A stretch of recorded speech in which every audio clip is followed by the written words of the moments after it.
상상조차 할 수 없는 충격적인 일이 벌어졌습니다.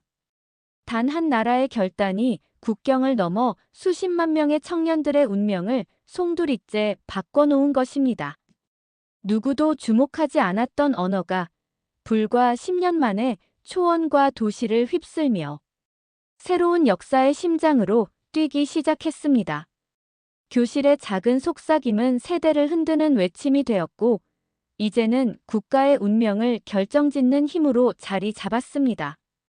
그 모든 변화의 이면에는 우리가 아직 다 알지 못한 충격적인 진실이 숨겨져 있습니다. 도대체 어떤 순간인지 이야기를 시작해 보도록 하겠습니다. 안녕하세요. 저는 몽골 울란바토르에서 교육 정책을 담당하고 있는 공무원입니다. 제 이름은 알탄 채책이라고 하는데요. 오늘 이렇게 사연을 보내드리는 이유는 지난 10년 동안 저와 우리나라를 완전히 바꿔놓은 놀라운 일들을 여러분께 들려드리고 싶어서입니다. 이 이야기는 단순한 개인적인 경험담이 아니라 하나의 작은 결정이 어떻게 한 나라 전체의 미래를 바꿀 수 있는지를 보여주는 증언이기도 해요. 제가 교육부에 처음 발령을 받았던 때는 2014년 봄이었습니다. 그때만 해도 저는 28살의 신입 정책관이었죠. 울란바토르 교육부 본관 3층에 있는 대회의실에서 열린 그 회의를 지금도 생생하게 기억하고 있어요. 그날은 정말 답답하고 무거운 분위기였거든요. 회의 주제는 우리나라 청년들의 외국어 교육과 취업 문제에 관한 것이었습니다. 당시 몽골의 상황을 말씀드리면 이해가 쉬우실 거예요. 우리나라 젊은이들은 중학교 때부터 러시아어와 중국어를 열심히 배웠습니다. 지리적으로 두 나라 사이에 끼어 있다 보니 당연한 선택이라고 여겨졌거든요. 대학에서도 러시아어과나 중국어과가 인기 학과였고 부모님들도 자녀들이 이 두 언어 중 하나는 꼭 전공하기를 바라셨죠. 하지만 현실은 달랐습니다. 러시아어를 전공한 학생들은 졸업 후에도 변변한 일자리를 찾지 못했어요. 러시아 경제가 좋지 않았고 러시아 기업들이 몽골에 투자하는 규모도 예전만 못했거든요. 중국어 전공자들도 마찬가지였습니다. 중국 기업에 취업하려면 베이징이나 상하이로 유학을 다녀와야 했는데 그럴 형편이 되는 가정은 많지 않았죠. 설령 중국에서 일자리를 구한다 해도 임금이 낮고 근무 조건이 열악했습니다. 그날 회의에는 교육부 국장들과 대학 교수들, 그리고 저를 포함한 정책 담당자들이 참석했어요. 회의실 벽면에는 지난 5년간의 취업률 통계가 붙어 있었는데 정말 참담한 수치들이었습니다.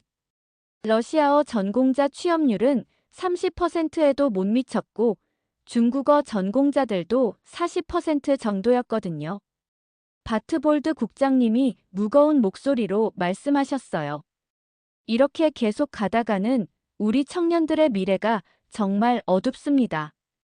수년 동안 외국어를 배웠는데도 일자리는 없고 결국 목축업이나 광업으로 돌아가는 젊은이들이 너무 많아요.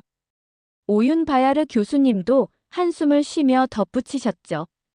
러시아나 중국 기업들도 예전처럼 몽골에 적극적으로 투자하지 않아요.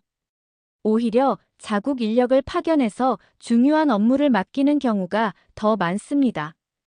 회의실 분위기는 점점 침울해졌어요. 모든 사람들이 문제는 알고 있었지만 뚜렷한 해결책을 제시하지는 못했거든요. 그저 기존 정책을 조금씩 수정하자는 의견들만 나왔습니다. 러시아어 교육 시간을 늘리자, 중국어 실습 프로그램을 확대하자, 이런 식이었죠.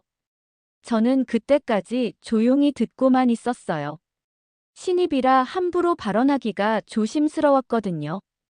하지만 회의가 1시간 넘게 진행되는 동안 저는 계속 한 가지 생각이 머릿속을 맴돌았습니다. 왜 우리는 계속 같은 방향만 바라보고 있을까요? 왜 국경 너머 바로 옆 나라들만 생각하고 있을까요? 사실 저는 몇 달 전부터 개인적으로 흥미로운 현상을 발견하고 있었어요. 제 대학 동기 중에 한국으로 유학을 간 친구들이 있었는데 그들이 보내는 소식이 정말 놀라웠거든요. 한국에서 한국어를 배운 몽골 학생들이 졸업 후에도 현지에서 좋은 일자리를 구하고 있었어요. 한국 기업들이 몽골 진출을 확대하면서 몽골어와 한국어를 모두 할 수 있는 인재를 찾고 있었던 거죠. 또한 그 무렵부터 몽골 젊은이들 사이에서 한국 드라마와 케이팝이 인기를 끌기 시작했어요. 인터넷으로 한국 문화에 노출된 청년들이 자발적으로 한국어를 배우고 싶어 했지만 정식 교육 과정이 없어서 독학으로만 공부하고 있었습니다. 저도 모르게 손을 들었어요. 회의실의 모든 시선이 저에게 쏠렸습니다. 바트볼드 국장님이 고개를 끄덕이며 말씀하셨죠. 알탄채책, 뭔가 아이디어가 있나요? 저는 천천히 일어서서 말하기 시작했습니다. 저는 우리가 이제 국경만 바라보는 시대를 끝내야 한다고 생각합니다. 회의실이 순간 조용해졌어요. 몇몇 분들이 의아한 표정으로 저를 바라보셨습니다. 지금까지 우리는 지리적으로 가까운 나라들, 러시아와 중국만을 생각해왔습니다. 물론 이웃나라와의 관계는 중요하죠. 하지만 그것만으로는 우리 청년들에게 충분한 기회를 제공할 수 없다는 게 지금의 현실 아닌가요? 바트볼드 국장님이 반문하셨어요. 그럼 어떤 대안이 있다는 겁니까? 저는 잠시 숨을 고르고 말했습니다. 한국어입니다. 한국어는 우리에게 바다 건너 도약의 언어가 될 수 있습니다. 그 순간 회의실이 술렁이기 시작했어요. 누군가는 웃음을 터뜨렸고 누군가는 고개를 절레절레 흔들었습니다. 간바야르 교수님이 목소리를 높이셨어요. 한국어라고요? 그건 너무 현실성이 없는 이야기 아닙니까? 한국이 우리와 무슨 특별한 관계라도 있나요? 하지만 저는 흔들리지 않았습니다. 교수님, 관계는 만들어가는 거라고 생각해요. 지금 한국 경제는 세계 10위권에 들어가고 있습니다. IT 기술, 자동차, 조선업, 문화 콘텐츠까지 다양한 분야에서 글로벌 경쟁력을 갖추고 있어요. 무엇보다 한국 기업들이 아시아 시장, 특히 몽골 같은 신흥 시장에 관심을 보이기 시작했습니다. 에르덴 바야르 교수님이 의구심 어린 목소리로 물으셨어요. 그렇다고 해서 우리가 갑자기 한국어 교육을 시작한다는 게 말이 됩니까? 교사도 없고 교재도 없는데요. 바로 그 점 때문에 더 빨리 시작해야 합니다. 저는 목소리에 힘을 실었어요. 지금 한국어를 배우고 싶어하는 몽골 청년들이 늘고 있어요. 하지만 체계적인 교육 시스템이 없어서 모두 독학으로 공부하고 있죠. 만약 우리가 먼저 한국어 교육 시스템을 구축한다면 앞으로 한국과 몽골 사이의 교류가 확대될 때 우리 청년들이 가장 큰 수혜자가 될 수 있습니다. 바트볼드 국장님이 심각한 표정으로 말씀하셨어요. 알탄채책의 말에 일리는 있지만 위험 부담이 너무 큽니다. 정부 예산을 투입해서 새로운 언어 교육을 시작한다는 건 정치적으로도 민감한 문제예요. 하지만 저는 이미 마음을 정했어요. 그렇다면 작은 것부터 시작해보면 어떨까요? 몇 개 학교에서 시범적으로 한국어 수업을 개설해보는 거예요. 결과를 보고 확대할지 결정하면 되잖아요. 회의는 그렇게 마무리됐습니다. 많은 분들이 회의적이었지만 바트볼드 국장님은 제 제안을 검토해보겠다고 말씀하셨어요. 그 후 한 달 동안 저는 밤낮으로 자료를 준비했습니다. 한국의 경제 지표, 한국 기업들의 해외 진출 현황, 한국 문화의 세계적 확산 등등. 한국 대사관에도 연락해서 교육 협력 가능성을 타진했죠. 마침내 다음 달 회의에서 교육부는 역사적인 결정을 내렸습니다. 울란바토르의 세계 고등학교에서 시범적으로 한국어를 제2 외국어로 지정하기로 한 거예요. 그때만 해도 저는 이 작은 결정이 몽골의 미래를 완전히 바꿔놓을 줄은 상상도 못했습니다. 하지만 분명한 건 그 순간부터 새로운 이야기가 시작됐다는 거예요. 그로부터 석 달이 지나고 한국어가 제2 외국어로 채택된 몽골의 교육 현장은 조금씩 변화의 바람을 맞기 시작했어요. 울란바토르의 세계 시범 고등학교에서는 매주 화요일과 목요일마다 한국어 수업이 진행됐고 학생들의 반응은 예상보다 훨씬 뜨거웠습니다. 하지만 수도가 아닌 지방까지 그 바람이 닿기에는 아직 시간이 필요했죠. 저는 시범 교육의 효과를 점검하기 위해 전국 각지를 돌아다니며 조사를 진행했습니다. 그러던 중 한 학원에서 정말 특별한 아이를 만나게 됐어요. 이름은 사란. 15살의 그 소녀는 제가 한국어 교육 정책을 추진하면서 만난 가장 기억에 남는 학생이었습니다. 처음 사란을 봤을 때는 이른 아침 학원 앞에서였어요. 8시 수업인데도 아직 6시 반밖에 안 됐는데 그 아이는 이미 와 있었습니다. 얼굴이 추위에 빨갛게 얼어 있었고 숨을 쉴 때마다 하얀 김이 피어올랐죠. 저는 궁금해서 다가가 물었어요. 이렇게 일찍 와서 뭘 하고 있니? 그 아이는 조금 놀란 듯 고개를 들더니 조심스럽게 대답했습니다. 아, 안녕하세요. 저는 한국어 수업 듣는 사란이에요. 일찍 와서 어제 배운 거 복습하고 있었어요. 그런데 왜 이렇게 일찍 왔니? 집이 가까워. 사라는 잠시 망설이더니 말했어요.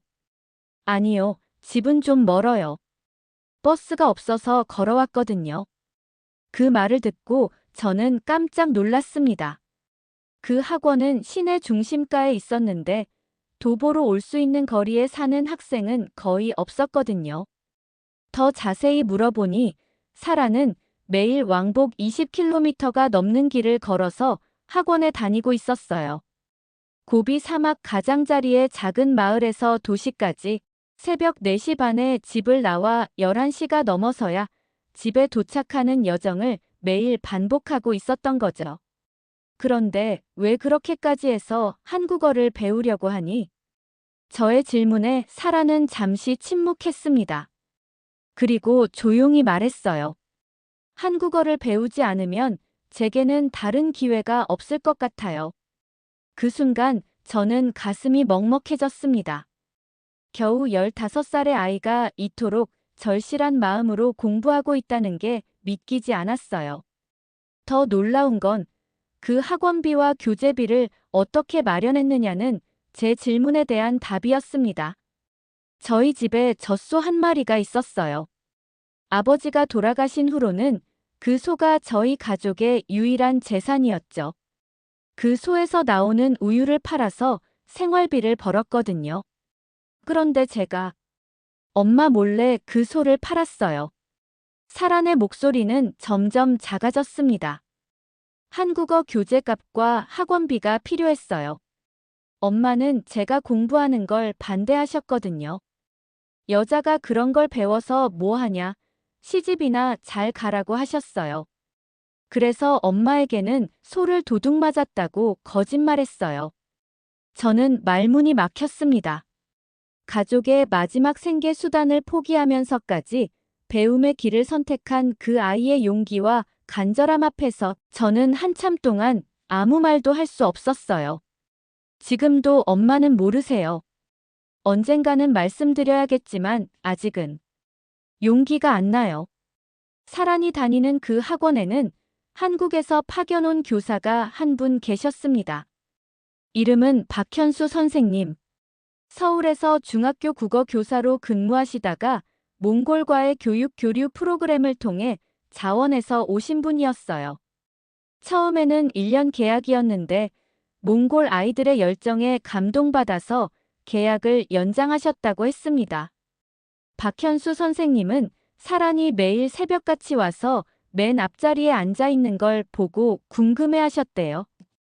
그래서 어느 날 수업 전에 사란에게 다가가서 물으셨죠. 사란아, 너는 왜 매일 이렇게 일찍 와? 집이 가까워?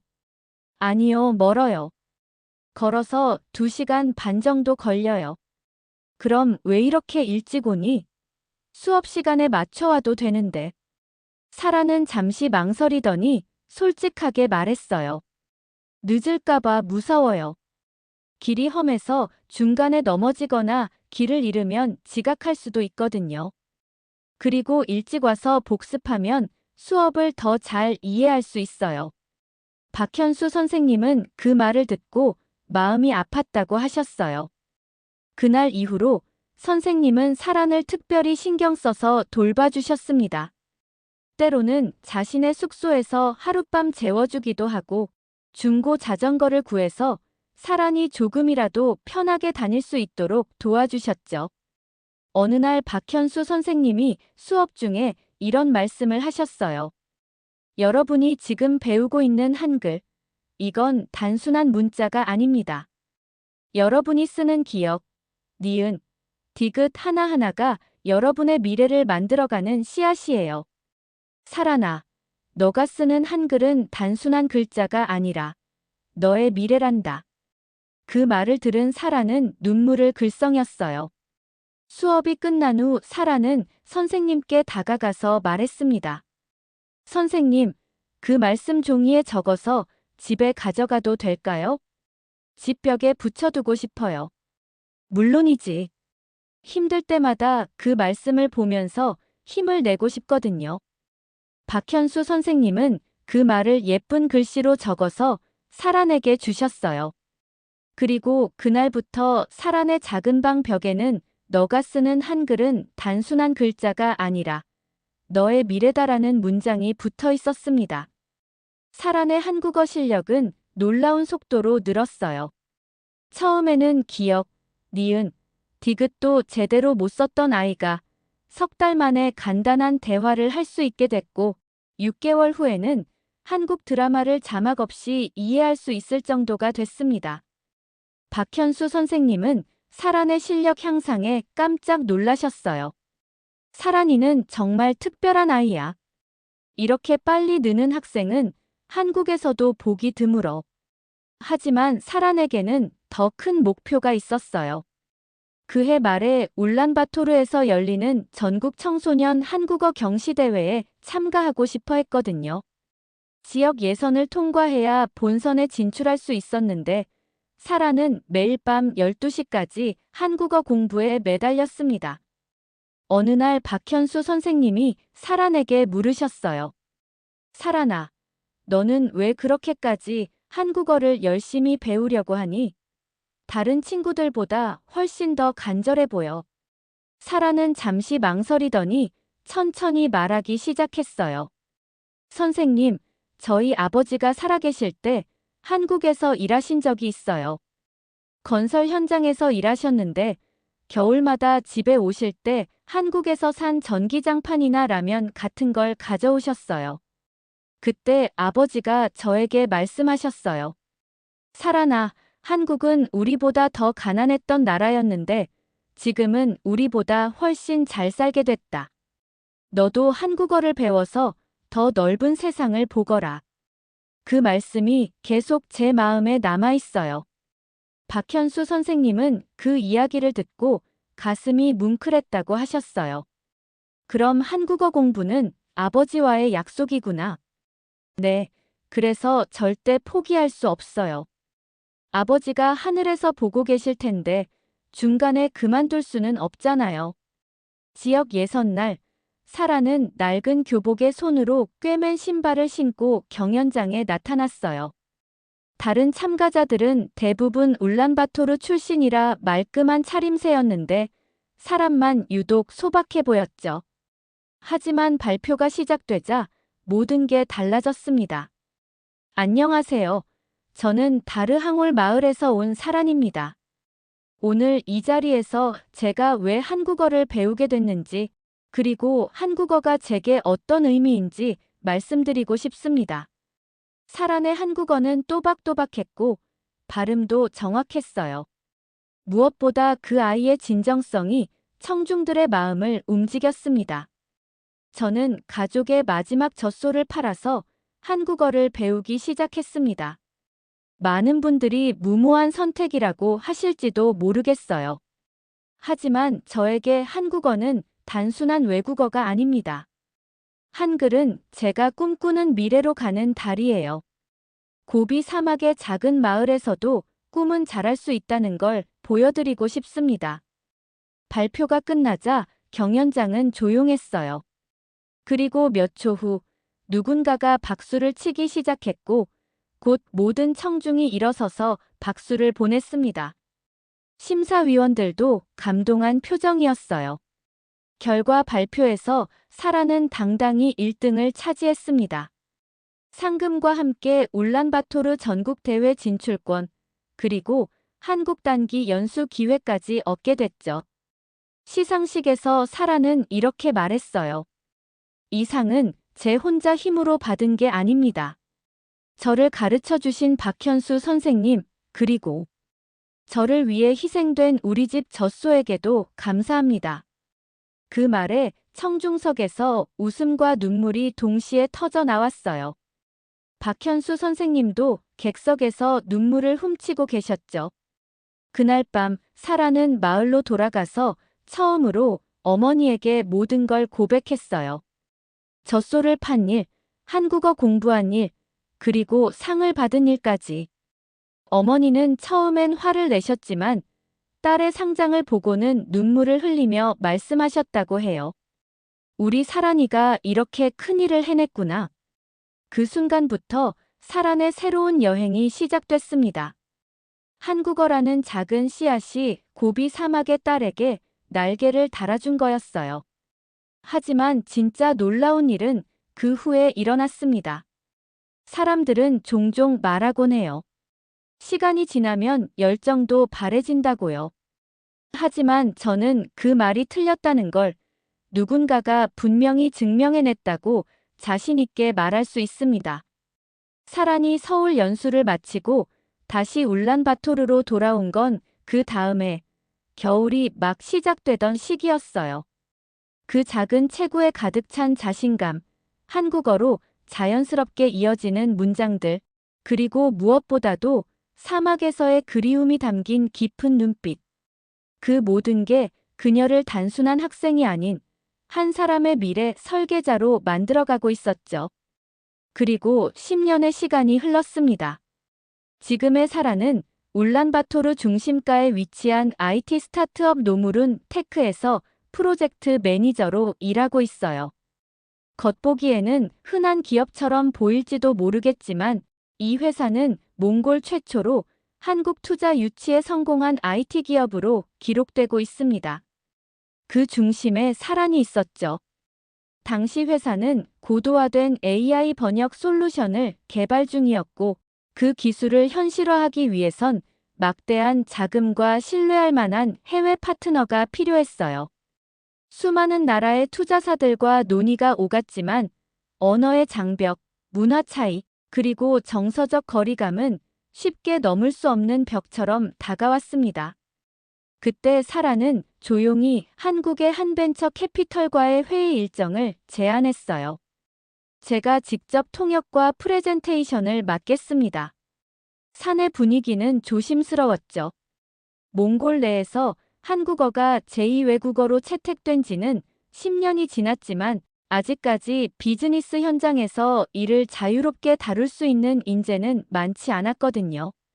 하지만 그 회의 날, 사라는 한국의 백슨 캐피털 본사 회의실에 들어서자마자 모든 분위기를 뒤바꿨습니다.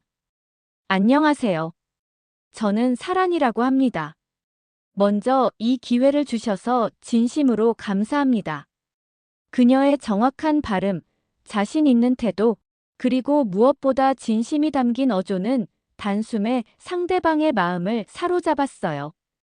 프레젠테이션 도중 그녀는 몽골의 기술적 가능성과 한국 투자사의 파트너십 시너지를 설명하며 이렇게 말했습니다. 몽골은 지금 새로운 길을 찾고 있습니다. 과거에는 국경을 바라봤지만 이제는 협력을 통해 바다 건너 더 넓은 세상과 연결되려 해요. 그 시작이 바로 여기, 오늘 이 자리일 수 있기를 바랍니다. 그 말 한마디에 회의실에 있던 백슨 대표 김도훈 이사는 웃으며 말했어요. 이렇게까지 우리말로 정확히 상황을 설명해주는 분은 처음이네요. 협상이 아니라 대화 같았습니다. 회의가 끝난 후 김도훈 이사는 사란에게 따로 말했죠. 몽골에 이런 인재가 있다는 걸 몰랐어요. 우리가 몽골 시장에 대해 완전히 새롭게 생각하게 됐습니다. 그날 저녁 투자 계약 초안이 작성됐어요. 열흘 뒤 백스는 노무룬 테크의 첫 회차 30억 투자를 집행했고 사라는 몽골 한국 IT 합작 프로젝트 최초의 PM으로 임명되었습니다. 그리고 그 성과는 단순한 개인의 성취에 그치지 않았어요. 몽골 전역의 교육부 자료에 따르면 사란이 연단에 서서 투자 성공 사례를 발표한 직후 한국어 교육에 대한 관심은 폭발적으로 증가했습니다.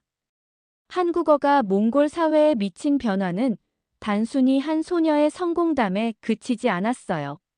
수치가 이를 증명해줍니다. 처음 한국어를 배우는 사람은 5만 명 정도에 불과했지만 이제는 50만 명, 무려 10배로 증가했어요. 울란바토르뿐만 아니라 지방 곳곳에서도 한국어 학원이 생겨났고 심지어 목축업에 종사하는 분들까지도 한국 드라마를 보며 한국어를 익히고 계셨습니다. 한국에 진출한 기업 수도 놀라운 속도로 늘었죠. 불과 몇 년 전까지만 해도 80개 남짓이었던 한국 기업들이 지금은 900개, 1000개에 가까운 기업들이 몽골 경제의 일부가 되었어요. IT 기업부터 시작해서 제조업, 유통업, 심지어 농업 분야까지 한국 기업들이 들어오면서 몽골 청년들에게 다양한 일자리 기회를 제공하고 있습니다. 그리고 가장 극적인 변화예요. 몽골의 대외 수출에서 차지하던 중국의 비중이 85%에서 60%로 줄어들었습니다. 몽골이 하나의 언어를 통해 경제적 주권을 회복하고 있다는 증거였어요. 한국어는 이제 그저 K-팝이나 드라마를 이해하기 위한 언어가 아닙니다. 몽골이 미래를 설계하는 새로운 도구, 전략이자 선택이 된 거죠. 이 수치는 단순한 변화가 아니었어요. 한국어가 더 이상 교양 언어가 아닌 산업 경쟁력의 언어가 되었다는 상징이었습니다. 과거 고비 사막에서 혼자 자모를 외우던 소녀의 꿈이 이제는 한국가의 수출 방향을 바꾸는 언어로 자리 잡은 거예요. 저는 교육부에서 매년 발표하는 통계를 볼 때마다 가슴이 벅차오릅니다. 한국어 전공자들의 취업률은 95%를 넘어섰고 평균 초봉도 다른 전공보다 30% 이상 높아졌어요. 무엇보다 한국 기업에 취업한 몽골 청년들이 본국으로 송금하는 금액이 몽골 GDP의 5%를 차지할 정도가 됐습니다. 사라는 언론 인터뷰에서 이렇게 말했어요. 어릴 적 가를 외우면서도 이 글자가 저를 어디로 데려다 줄지 몰랐습니다.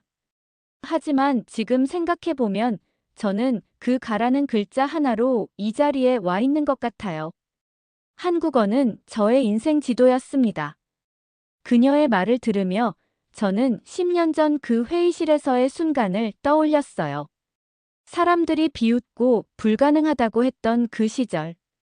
그때 제가 결정했던 그 제안이 이젠 수많은 청년들의 진로와 산업, 그리고 국가의 경제 주권을 바꾸고 있는 현실이 된 거죠. 더 놀라운 건 파급 효과였어요. 한국어를 배운 몽골 청년들이 한국 기업의 몽골 진출을 돕는 역할을 하면서 자연스럽게 양국 간 경제 교류가 활발해졌습니다. 한국 기업들은 몽골의 풍부한 광물 자원과 젊은 인력에 주목했고, 몽골은 한국의 선진 기술과 자본을 받아들였죠. 울란바토르 시내에는 한국 문화원이 세워졌고, 한국 음식점이 늘어났으며, 한국 대학의 몽골 분교까지 설립됐어요. 거리에서 한국어로 대화하는 젊은이들을 보는 게 이제는 전혀 낯설지 않습니다. 정부 차원에서도 변화가 있었어요. 외교부에서는 한국어 구사자를 우대하여 채용하기 시작했고, 통상부에서도 한국 담당 부서를 신설했습니다. 몽골 대통령도 공식 석상에서 한국어로 인사말을 할 정도가 됐죠. 단 한 사람이 단 한 걸음을 내디딤으로써 여기까지 올 수 있다는 것. 그건 아무리 보고 들어도 믿기 힘든 일이었습니다. 하지만 그 현실을 증명해낸 존재가 사란이었고, 그녀를 통해 한국어는 몽골의 전략 언어이자 자존의 상징으로 확고히 자리 잡았어요. 지금 사란은 자신만의 교육 기업을 설립해서 고비 사막 지역 아이들을 위한 온라인 한국어 교육 플랫폼을 운영하고 있습니다. 자신이 걸었던 그 험한 길을 다른 아이들은 걷지 않도록 집에서도 양질의 한국어 교육을 받을 수 있게 하려는 거죠. 저 혼자만 성공하는 건 의미가 없어요. 제가 받은 기회를 더 많은 아이들에게 나눠주고 싶습니다. 그녀의 이런 마음가짐이야말로 한국어가 몽골에 가져다준 가장 큰 변화라고 생각해요. 단순한 언어 습득을 넘어서 더 넓은 세상을 향한 희망과 나눔의 정신까지 함께 전해진 거니까요. 그날 고비 사막 한복판에서 몽골의 언어도 한국의 언어도 아니었던 어떤 새로운 언어가 태어난 것이었습니다. 그건 딸이 엄마를 이해하는 말이었고, 아이들이 미래를 부르는 노래였으며, 두 나라가 꿈을 공유하는 약속이기도 했어요. 그날은 한글날이었습니다. 울란바토르 시내 곳곳에는 작은 한국어 말하기 대회와 시 낭송회가 열렸고, 몽골 전통 옷을 입은 아이들이 태극기와 몽골 국기를 함께 흔드는 모습이 거리마다 가득했어요. 몽골에서 한글날을 기념한다는 것 자체가 10년 전에는 상상할 수 없었던 일이었죠. 사라는 오전 일정을 마치고 사무실로 돌아왔는데 책상 위에 작은 보자기에 싼 편지 한 통이 놓여 있었습니다. 주소란에는 낯익은 이름이 적혀 있었어요. 고비 사막 다르항올 마을. 엄마가 손으로 씁니다. 봉투를 뜯는데 오래 걸렸어요. 사라는 그 종이 위에서 몇 번이나 지우고 덧쓴 흔적이 고스란히 남은 가느다란 글자들을 바라보았습니다. 어머니가 직접 쓰신 한글이었어요. 사랑하는 딸, 그날 소가 없어졌다고 했을 때 엄마는 사실 알고 있었단다. 너가 한국어 책 한 권을 품에 안고 들어왔을 때 엄마는 너의 눈빛이 왜 그렇게 반짝였는지 기억하고 있단다. 엄마가 미안하다. 그때는 세상이 그렇게 넓은 줄 몰랐고 한국어가 그렇게 큰 길이 될 줄도 몰랐단다. 이제 내가 가르쳐준 이 말로 손자와 이야기하고 싶구나. 엄마가 직접 쓰는 첫 번째 편지야. 한국어로 쓰는 내 마음의 편지. 사랑한다. 그리고 자랑스럽다. 사라는 입을 틀어막고 천천히 울었어요. 그 어떤 기자의 칭찬도 사업의 성공도 그 손으로 꾹꾹 눌러 쓴 한글 편지 한 장보다 마음을 더 움직이지는 못했거든요. 그녀는 편지를 가슴에 품고 다시 고향으로 향했습니다. 한동안 찾지 못했던 그 길, 사막과 얼음이 번갈아 밟히는 길 위에서 사라는 여전히 발걸음이 익숙했어요. 10년 전 그 어린 소녀가 매일 걸었던 그 길을 이제는 성공한 여성이 되어 다시 걷고 있는 거였죠. 마을에 도착한 오후 늦게 낮은 언덕 아래서 아이들의 웃음소리가 들렸어요. 사라는 깜짝 놀랐습니다. 어릴 적 자신이 다니던 작은 초등학교 운동장에서 아이들이 둥글게 모여 노래를 부르고 있었거든요. 가만히 귀를 기울이자 그 익숙한 멜로디가 흘러나왔어요. 몽골 전통 민요 우르트 누딘 두루였습니다. 그런데 가사는 달랐어요. 저 푸른 초원 위에 우리의 꿈이 자란다. 새벽마다 빛을 따라가 나 다 희망을 써간다. 순간 사라는 걸음을 멈췄습니다. 노래가 끝나자 아이들 중 한 명이 손을 들고 말했어요. 이 노래는 사란 선생님이 만들었대요. 그제야 그녀를 알아본 아이들이 소리쳤습니다. 선생님이다. 사란 선생님이 왔다. 아이들이 달려와 그녀를 끌어안았어요. 흙먼지와 웃음이 뒤섞인 그 순간 사라는 비로소 깨달았습니다. 자신이 돌아온 곳은 단지 고향이 아니라 자신의 언어가 다시 태어난 곳이라는 사실을요. 그날 저녁 마을 회관에서는 작은 축하 잔치가 열렸어요. 할머니부터 어린아이까지 각자가 알고 있는 한글 단어를 적어 큰 도화지에 붙였습니다. 꿈, 희망, 사랑, 가족, 친구. 사란의 어머니는 떨리는 손으로 작은 글씨로 이름 석자를 적었어요. 그 뒤로 사랑이라는 단어를 써보려던 모양이었지만 중간에 멈춘 흔적이 남아 있었습니다. 사라는 다가가 조용히 어머니 손을 잡고 말했어요. 엄마 이름을 한글로 보는 게 이렇게 좋을 줄 몰랐어요. 어머니는 눈물을 흘리며 말씀하셨어요. 딸아, 내가 10년 전에 그렇게 가르쳐 줬어야 했는데. 엄마가 늦었구나. 아니에요, 엄마. 지금이 딱 좋은 때예요. 제 아이가 태어나면 할머니가 직접 한국어로 자장가를 불러주실 수 있잖아요. 그날 밤, 마을 사람들은 모닥불을 피우고 둘러앉았어요. 나이 든 분들은 몽골어로, 젊은 사람들은 한국어로, 아이들은 두 언어를 섞어가며 이야기를 나눴습니다. 그 모습을 보며 사라는 깨달았어요. 한국어가 몽골어를 대체한 게 아니라 두 언어가 서로를 풍요롭게 만들고 있다는 걸요. 박현수 선생님도 그 자리에 계셨어요. 이제는 몽골에 완전히 정착해서 사란의 교육기업에서 함께 일하고 계셨거든요. 사란아, 10년 전에 너가 가, 나, 다를 배울 때를 기억하니? 네, 선생님. 그때 선생님이 하신 말씀 아직도 기억해요. 너가 쓰는 글자는 단순한 글자가 아니라 너의 미래다라고요. 박현수 선생님은 웃으며 말씀하셨어요. 그런데 지금 보니 그 글자가 너의 미래만 바꾼 게 아니구나. 이 모든 사람들의 미래를 바꿨어. 마을의 가장 나이 많은 할아버지께서 일어나 말씀하셨어요.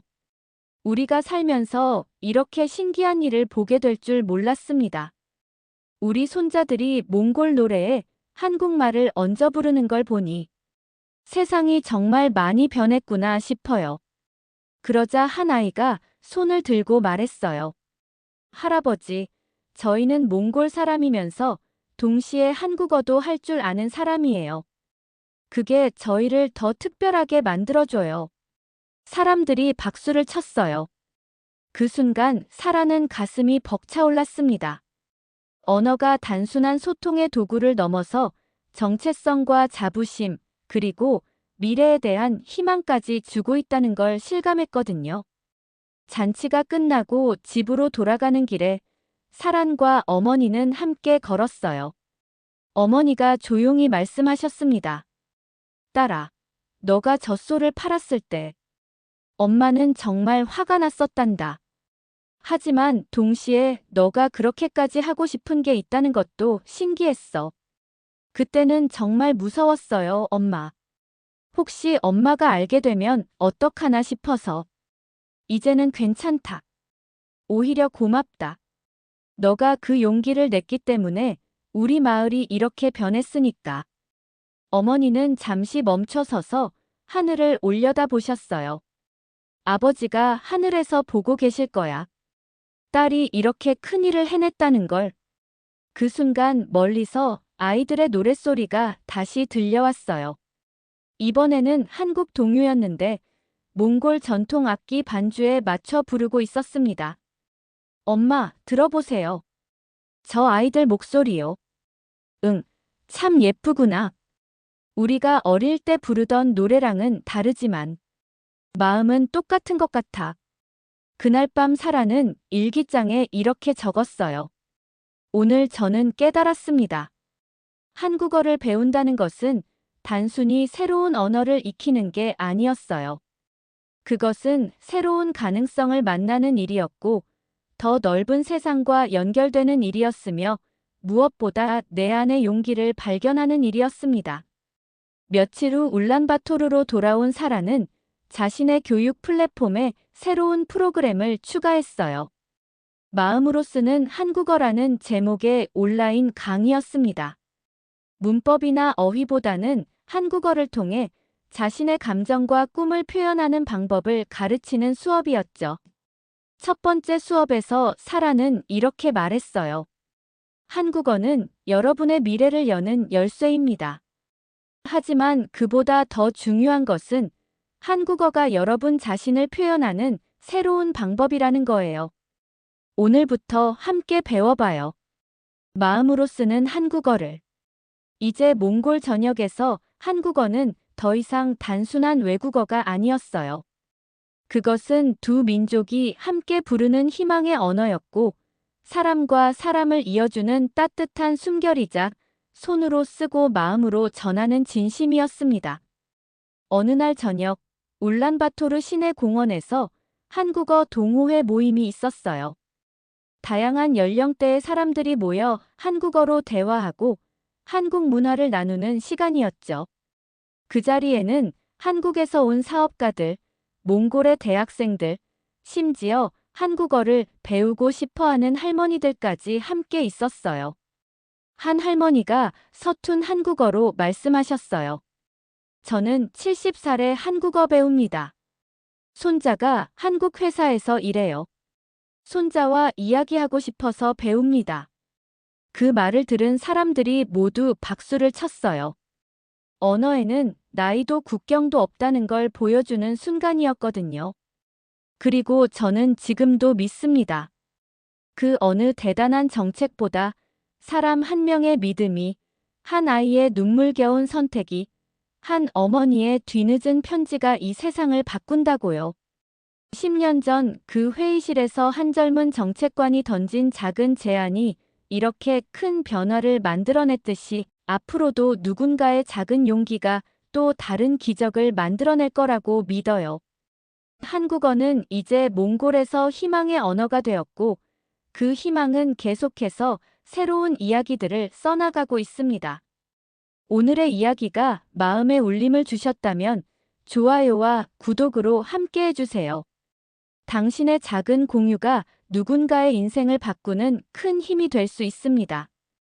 감동 사연과 함께 해주셔서 감사합니다. 핑레터였습니다.